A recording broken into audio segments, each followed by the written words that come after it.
Hello दोस्तों, नमस्कार। मैं नितेश स्वागत करता हूं YouTube channel study for student में। दोस्तों, आज हम लोग डिस्कस करेंगे संसद या पार्लियामेंट। ओके, चलिए दोस्तों चैनल को सब्सक्राइब करें, लाइक करें और दोस्तों के साथ शेयर करें। चलिए दोस्तों, आज पहला क्वेश्चन शुरू करते हैं। दोस्तों, आज का पहला क्वेश्चन है, भारत में सरकार की संसदीय प्रणाली कहाँ से ली गई है? भारत में सरकार की संसदीय प्रणाली दोस्तों ब्रिटेन संविधान से ली गई है। ओके, ब्रिटिश संविधान से ली गई है।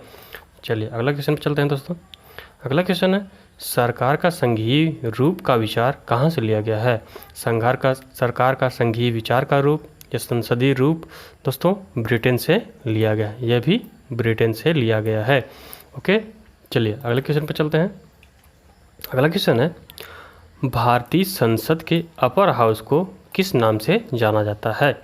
अपर हाउस को दोस्तों राज्यसभा कहा जाता है और दोस्तों लोअर हाउस को क्या कहता है? लोअर हाउस को लोकसभा कहा जाता है। चलिए अगला क्वेश्चन पे चलते हैं। अगला क्वेश्चन है, राज्यसभा को भंग किया जा सकता राज्यसभा को भंग किया जाता है। दोस्तों उत्तर हो जाएगा राज्यसभा को दोस्तों उत्तर हो जाएगा उपयुक्त में से कोई नहीं। दोस्तों राज्यसभा को कभी भंग नहीं किया जा सकता है। ओके दोस्तों, राज्यसभा एक अस्थायी सदन है। ओके, चलिए अगला क्वेश्चन है, भारत में संसदीय ढांचे को दो अस्थायी सदनों का नाम बताइए। दोस्तों अस्थायी सदन लोकसभा और विधान परिषद। लोकसभा और विधान परिषद अस्थायी सदन है दोस्तों। राज्यसभा और लोकसभा और विधानसभा अस्थायी सदन है और राज्यसभा और विधान परिषद दोस्तों अस्थायी सदन है। ओके दोस्तों, यहाँ का उत्तर हो जाएगा लोकसभा और विधानसभा। चलिए अगले क्वेश्चन पर चलते हैं। दोस्तों अगला क्वेश्चन हो जाएगा, राज्यसभा के सदस्यों की आयु न्यूनतम आयु कितनी होनी चाहिए? राज्यसभा के सदस्यों की न्यूनतम आयु दोस्तों 30 वर्ष होनी चाहिए। राज्यसभा के सदस्यों की न्यूनतम आयु 30 वर्ष होनी चाहिए। ओके, चलिए अगले क्वेश्चन पर चलते हैं। अगला क्वेश्चन दोस्तों, भारतीय संसद के संयुक्त सत्र की अध्यक्षता कौन करता है? भारतीय संसद के संयुक्त सत्र की अध्यक्षता दोस्तों लोकसभा का अध्यक्ष करता है। ओके, लोकसभा का अध्यक्ष करता है। चलिए अगले क्वेश्चन पर चलते हैं।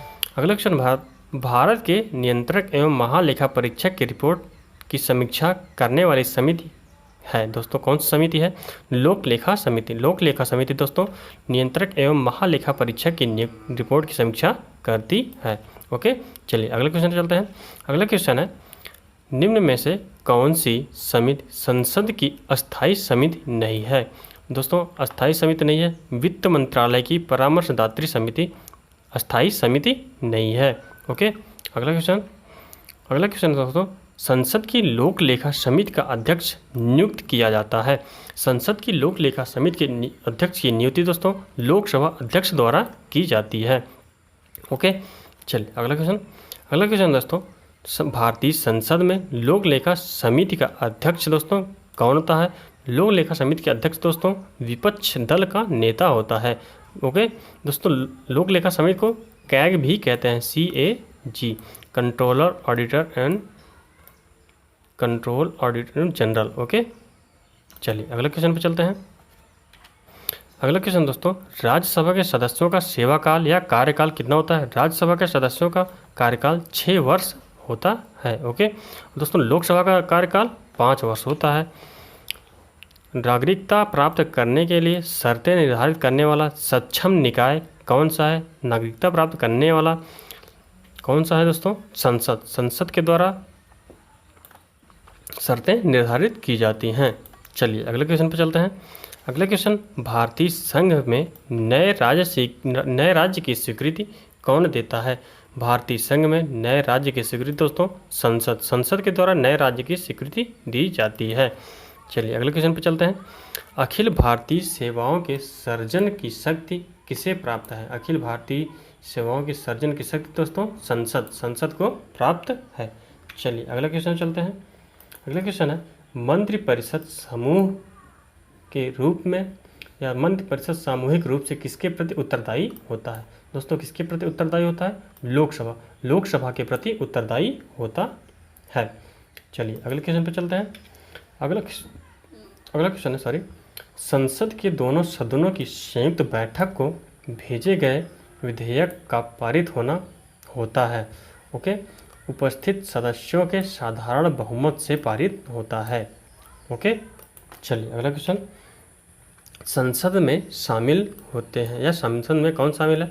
राष्ट्रपति, लोकसभा, राज्यसभा। संसद में राष्ट्रपति, राज्यसभा और लोकसभा शामिल होते हैं। अगला क्वेश्चन, निम्न में से कौन भारत में कानूनों को बनाता है? उत्तर हो जाएगा संसद के दोनों सदन और राष्ट्रपति। संसद और राष्ट्रपति बनाते हैं, ओके, भारत में कानून। चलिए अगला क्वेश्चन, अगला क्वेश्चन है, विधानमंडल का प्रमुख कर्तव्य क्या है? विधानमंडल का प्रमुख कर्तव्य क्या है? नियमों का अधिनियमन कराना, नियमों का अधिनियमन करना। अगला क्वेश्चन, संसदीय शब्दावली में समापन से क्या आशय है? संसदीय शब्दावली में समापन का आशय सत्र का अंत होता है, ओके। चलिए अगला क्वेश्चन है, अगला क्वेश्चन, लोकसभा में किसी विधेयक को धन विधेयक के रूप में प्रमाणित कौन करता है दोस्तों? कौन प्रमाणित करता है? अध्यक्ष। लोकसभा अध्यक्ष जो होते हैं धन विधेयक के रूप में प्रमाणित करते हैं। किसी भी विधेयक को अगर धन विधेयक पर प्रमाणित करना है तो कौन करता है? ये अध्यक्ष ही करता है, लोकसभा अध्यक्ष, ओके। चलिए अगला क्वेश्चन, केंद्रीय मंत्रिमंडल का अध्यक्ष बनने वाले पहले भारतीय कौन थे? केंद्रीय विधानमंडल का अध्यक्ष बनने वाले पहले भारतीय विट्ठल भाई पटेल दोस्तों, केंद्रीय विधानमंडल में बनने वाले पहले भारतीय, ओके। चलिए अगला क्वेश्चन है, विधायिका को किस प्रकार की सरकार में कार्यपालिका से अधिक प्राथमिकता मिलती है? संसदीय सरकार के द्वारा विधायिका को कार्यपालिका से अधिक शक्ति प्राप्त होती है या अधिक प्राथमिकता मिलती है। चलिए अगला क्वेश्चन, स्वतंत्र भारत की लोकसभा का पहला अध्यक्ष दोस्तों कौन है?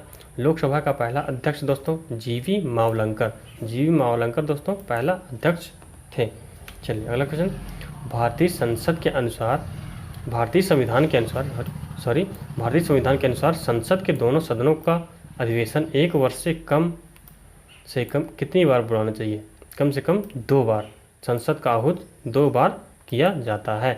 अगला क्वेश्चन, संसद के किसी सदन के 2 सत्रों के बीच अंतराल कितने वर्ष या कितने समय से अधिक नहीं होना चाहिए दोस्तों? 6 माह से अधिक समय नहीं होना चाहिए।